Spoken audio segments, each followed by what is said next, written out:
Hi అండి, అందరికీ welcome back to my channel. నేను పల్లవి. నా ఛానల్ పేరు వచ్చి పల్లవి రామ్ వ్లాగ్స్ అండి.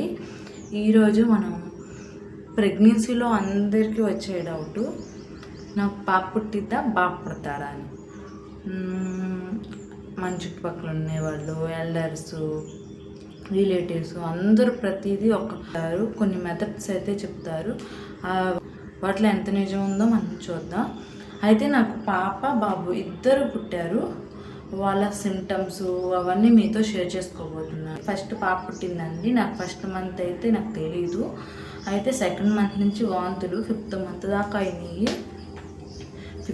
దాకా వాంతులు అయినాయి. బాబుకైతే వాంతులు అలాంటివి ఏమి లేవు. అయితే పాపకైతే నాకు బాగా బద్ధకంగా ఉండేది, బాబుకైతే అసలు యాక్టివ్గా ఉండేదాన్ని. అలాగే ఫుడ్ గురించి వస్తే నాకు బాగా క్రేవింగ్గా ఉండేది. పాపకైతే తీపి బాగా తినాలనిపించేది. బాబుకైతే నాకు కారంగా పచ్చళ్ళు, బిర్యానీలు అలాంటివి తినాలనిపించేది. నా బెల్లీ షేప్ పాపకైతే షార్ప్గా ఉంది, బాబుకైతే బెల్లీ షేప్ గుండ్రంగా ఉండేది. నా స్కిన్ అయితే పింపుల్స్తో కొంచెం డల్నెస్గా ఉండేది. బాబుకైతే గ్లోయింగ్గా, నా నెక్ చుట్టూ కొంచెం నలుపుగా వచ్చింది. పాపకైతే అలాంటివి ఏమీ లేవు. పాపకైతే హెడ్ఏక్ అలాంటివి ఏమీ లేవండి. బాబుకైతే లైట్గా నాకు హెడ్ఏక్ అయితే వచ్చేది. మూడ్ స్వింగ్స్ అయితే కొంచెం తక్కువ అండి. బాబు టైంలో మూడ్ స్వింగ్స్ అయితే చాలా ఎక్కువ అండి. చిరాకు, కోపం అలాంటివి అయితే వచ్చేవి నాకు బాగా. పాప అయితే నాకు లోపల మొత్తం తిరిగేదండి. పట్టులో కుడివైపే బాగా తన్నేవాడు నన్నైతే. పాప అయితే చుట్టూరు అన్ని వైపులా గుద్దేది. పాప టైంలో అయితే నేను చాక్లెట్లు ఎన్ని తిన్నానో నాకే తెలీదు. అంత స్వీట్ తినాలనిపించేది. చాక్లెట్లు, స్వీట్గా పాయసం అలాంటివి అయితే చాలా తినేదాన్ని. బాబు టైంలో అయితే పానీపూరి 2 ప్లేట్లు తినేదాన్ని. చాట్ అయితే 1 ప్లేట్. అంత కారంగా తినాలనిపించేది. లేవా అనిపించేది కాదు. పాపకైతే ఒళ్ళు బద్ధకంగా ఉండేది. ఎవరైనా చేసి పెడితే బాగుందనిపించేది. బాబుకైతే నేనే చేసుకునేదాన్ని. మార్నింగ్ అంతా ఏం చిరాగ్గా అనిపించేది కానీ ఓన్లీ ఒక్కసారి.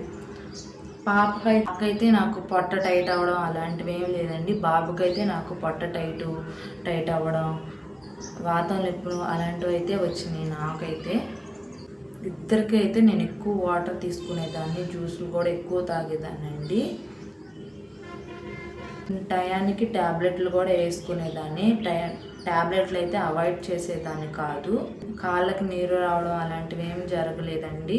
ఇద్దరికి పని చేసుకోలేకపోయేదాన్ని. బాబుకైతే యాక్టివ్గా నేను మొత్తం పని నేనే చేసుకునేదానండి. పాపకైతే వాంతులు అవుతే ఆకలి అయితే వేసేదండి. వాంతులు అయితే డోకలేక డోకేదానండి. సగం పుచ్చకాయ తినేదాన్ని. ఆ పుచ్చకాయ మొత్తం కక్కేదాకా వాంతులు అవుతానే ఉండేవి. అంత సివియర్గా వాంతులు అయ్యాయి.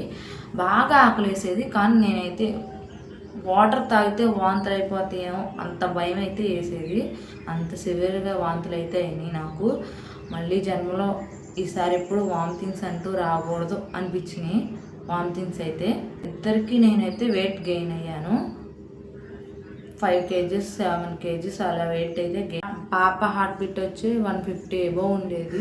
బాబు హార్ట్ బీట్ వచ్చేసి 140 బిలో ఉండేది. నాకైతే ఇది నిజంగానే జరిగిందండి, అందరూ చెప్పినట్టే.